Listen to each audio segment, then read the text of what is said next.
Brothers and sisters, 형제자매 여러분, 이 생에서 내리는 결정은 우리의 영생에 지대한 영향을 미칩니다. 그리고 눈에 보이는 힘과 보이지 않는 힘 모두가 우리의 선택에 영향을 끼칩니다. 저는 약 5년 전에 이 원리가 중대하다는 것을 큰 대가를 치르며 배웠습니다. 가족과 친구들과 함께 오만 남부를 여행하고 있었습니다. 우리는 인도양 연안의 해변에서 휴식을 취하기로 했습니다. 도착하자마자 16세인 제 딸 넬리는 자기가 모래톱이라고 생각하는 곳까지 헤엄쳐 가도 되느냐며 제게 물었습니다. 파도가 거칠었기에 저는 위험한 조류가 걱정되어 딸에게 제가 먼저 가보겠다고 대답했습니다. 짧게 헤엄쳐간 후에 저는 제가 모래톱 부근에 도달했는지 보라며 아내에게 외쳤습니다. 아내는 이미 그곳을 지나쳤어요 라고 대답했습니다. 저도 모르는 사이 이안류에 휩싸여 바다 쪽으로 순식간에 밀려나갔던 것입니다. 어떻게 해야 할지 알 수가 없었습니다. 생각할 수 있는 유일한 방법은 몸을 돌려 바닷가로 수영해 가는 것이었으나 그것은 정말 잘못된 판단이었습니다. 저는 속수무책이었습니다. 통제할 수 없는 힘이 저를 바다 쪽으로 더 밀어내고 있었습니다. 설상가상으로 제 아내도 제 결정을 믿고 저를 뒤따르고 있었습니다. 형제 자매 여러분, 제가 생존하지 못할 가능성이 충분했으며 제 결정 때문에 아내의 생명도 위험할 수 있다는 생각도 들었습니다. 엄청난 노력과 제가 믿는 하늘의 도움 덕분에 어떻게든 모랫바닥에 발을 디딜 수 있었으며 저희는 안전하게 걸어서 친구들과 딸에게 돌아왔습니다. 이 지상 생활에는 많은 조류가 있는데 안전한 조류도 있고 또 그렇지 않은 조류도 있습니다. 스펜서 W. 킴볼 회장님이 가르치신 것처럼 우리의 삶에는 대양을 보이지 않는 해류와 아주 흡사한 강력한 힘이 존재합니다. 그러한 힘은 실제합니다. 우리는 결코 그 힘을 무시해서는 안 됩니다. 제 인생의 큰 축복이 된 또 다른 조류, 즉 신성한 조류에 관해 말씀드리고 싶습니다. 저는 교회의 개종자입니다. 개종하기 전에 저는 스키에 대한 야심이 있었고 고등학교를 마친 후에는 꿈을 이루려고 유럽으로 이주했습니다. 수개월 동안 꿈 같은 생활을 보낸 후에 떠나야 한다는 느낌이 들었습니다. 당시 그 느낌의 근원을 이해하지 못했지만 따르기로 했습니다. 저는 결국 유타 프로보에서 저처럼 다른 종교를 지닌 몇몇 좋은 친구들과 지내게 되었습니다. 프로보에 있으면서 저와는 아주 다른 삶을 사는 사람들을 만났습니다. 이유도 모른 채 마음이 끌렸습니다. 처음에는 그러한 감정에 저항했으나 과거에는 결코 알지 못했던 평온과 위안을 곧 느끼게 되었습니다. 저는 다른 조류를 사랑이 많으신 하나님 아버지와 그분의 아들 예수 그리스도를 이해하도록 이끌어주는 조류를 받아들이기 시작했습니다. 저는 1972년에 친구들과 함께 침례를 받았습니다. 제가 따르기로 한 이 새로운 조류는 제 삶의 방향과 의미를 제공한 예수 그리스도의 복음이었습니다. 어려움이 없었던 것은 아닙니다. 모든 것이 낯설었습니다. 때로는 길을 잃고 혼란스럽기도 했습니다. 친구들과 가족들이 제게 질문을 던지고 괴로움을 안겨주었습니다. 저는 선택해야 했습니다. 그들이 제기한 몇몇 질문은 의심과 불확실성을 불러일으켰습니다. 저는 중요한 선택을 해야 했습니다. 나는 어디로 가서 대답을 얻어야 하는가? 제가 택한 길이 그릇된 것이라고 확신시키려는 사람이 많았습니다. 이안류가 행복의 훌륭한 근원이 되어준 평화로운 조류로부터 저를 끌어내려 했습니다.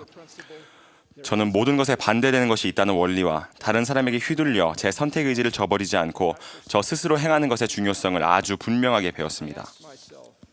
저는 이렇게 자문해 보았습니다.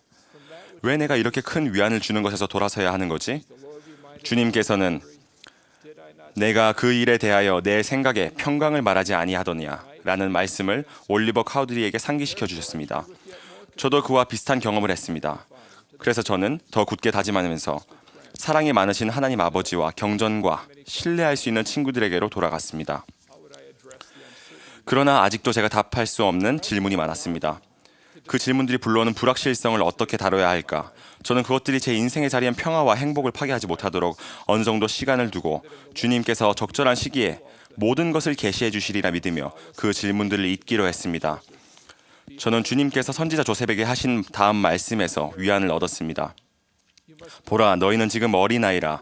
지금은 모든 것을 감당할 수 없나니 너희는 은혜로 또 진리의 지식으로 자라야만 하느니라. 이한류가 될 수 있는 잘 알지도 못하는 의욕의 조류에서 휩쓸려 제가 참되다고 알고 있는 것을 저버리지 않기로 결심했습니다. 저는 앤 엘돈 테너 회장님께서 우리가 복음의 단순한 진리를 받아들이고 그리고 이해할 수 없는 것들은 신앙으로 받아들인다는 것은 얼마나 현명하며 좋은 일인지 모릅니다 라고 하신 말씀에서 배움을 얻었습니다. 그렇다면 그것은 순수한 탐구를 시도할 필요도 없었다는 뜻일까요? 성스러운 숲에서 피난처를 구하면서 모든 교회 가운데 어느 교회에 가입해야 할지 알고 싶어 했던 어린 소년에게서 답을 찾아보십시오. 여러분의 손에 교리와 성약을 펴들고서 이 영감받은 기록에 게시되어 있는 많은 부분이 겸손히 진리를 탐구한 결과로 왔다는 점을 생각하십시오. 그것은 조셉이 너희 중에 누구든지 지혜가 부족하거든 모든 사람에게 후히 주시는 하나님에게 구하라. 그리하면 주시리라 라는 구절을 찾아내었기 때문입니다. 진지하게 묻고 하늘의 응답을 구함으로써 우리는 말씀의 말씀을, 교훈의 교훈을 배우며 지식과 지혜를 키웁니다. 핵심은 순수하고도 진지한 탐구를 하면 안 되는가가 아니라 의문이 솟구칠 때 어떤 진리에 의지해야 할까? 몇몇 의문이 들더라도 나 자신이 참되다고 알고 있는 것을 굳게 붙들 만큼 지혜로울 수 있을까입니다. 저는 신성한 근원, 즉 처음부터 끝까지 모든 것을 알고 계시는 한 분이 존재하심을 간증드립니다. 만물이 그분 앞에 있습니다. 경전은 그분께서 굽은 길로 걷지 아니하시며 말한 것을 변경하지도 아니하신다고 증거합니다. 이 필멸의 여정에서 하는 우리의 선택이 단지 우리 자신에게만 영향을 미친다고 생각해서는 결코 안 됩니다. 최근에 한 젊은 남성이 저희 집을 찾아왔습니다. 그는 선한 영을 지니고 있었지만 제가 느끼기로 교회 활동에 적극적으로 참여하지는 않는 것 같았습니다. 그는 자신이 복음을 중심에 두는 가정에서 성장했지만 부친이 모친에게 충실하지 못해서 이혼하게 되었고 그 영향으로 모든 자녀가 교회의 의문을 품고 떨어져 나갔다고 말했습니다. 현재 그 젊은 아버지는 부친이 한 선택의 영향을 받아 귀중한 영혼들을 예수 그리스도의 복음이 주는 축복 밖에서 양육하고 있었기에 저는 그와 대화를 나누면서 마음이 무거웠습니다. 제가 아는 또 한 남성은 한때 충실한 교회 회원이었으나 특정 교리에 의문을 느꼈습니다. 그는 인도를 얻기 위해 하나님 아버지께 응답을 구하려 하지 않고 전적으로 세속적인 근원에 의존했습니다. 사람의 명예로 보이는 것을 구하면서 마음이 그릇된 방향으로 향했습니다. 그의 교만으로 일시적인 만족감은 얻을 수 있었겠지만 하늘의 권능에서는 잘려나갔습니다. 진리를 찾기는커녕 간증을 잃었고 그의 많은 가족들도 그렇게 되었습니다. 이 두 남성은 보이지 않는 이한류에 휩싸이게 되었고 또 많은 사람들까지 거기에 휘말리게 되었습니다. 이와 반대로 제 장인 장모님이신 라루 밀러와 루이스 밀러는 세상적인 재산은 그다지 많지 않으셨지만 자녀들에게 회복된 복음의 순수한 교리를 가르치기로 선택했을 뿐만 아니라 매일의 삶에서 복음에 따라 생활하기로 선택하셨습니다. 그렇게 해서 복음의 열매와 영생에 대한 소망을 자손들에게 축복으로 안겨주셨습니다.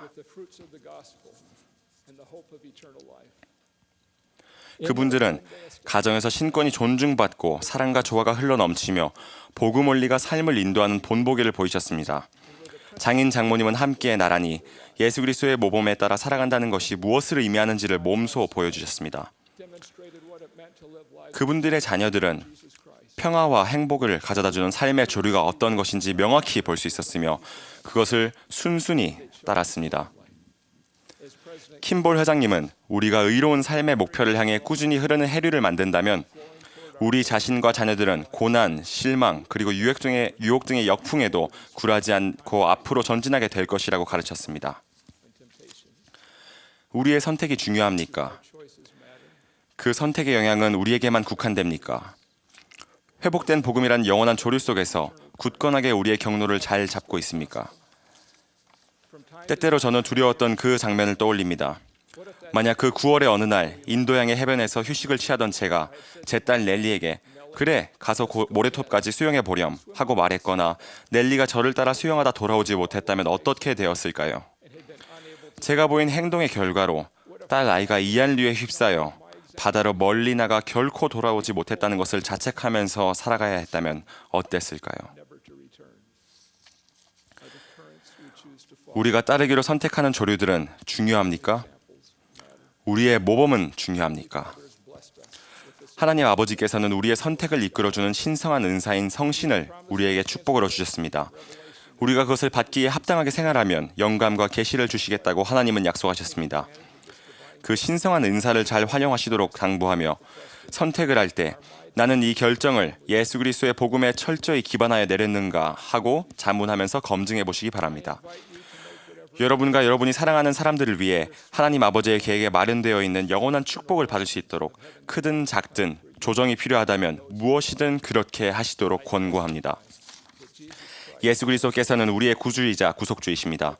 주님과 맺은 성약이 성스럽고 거룩하다는 것을 간증드립니다. 우리는 성스러운 것을 절대 소홀히 다루지 말아야 합니다. 우리 모두 계속 충실히 남아있기를 예수 그리스도의 이름으로 간구합니다. 아멘.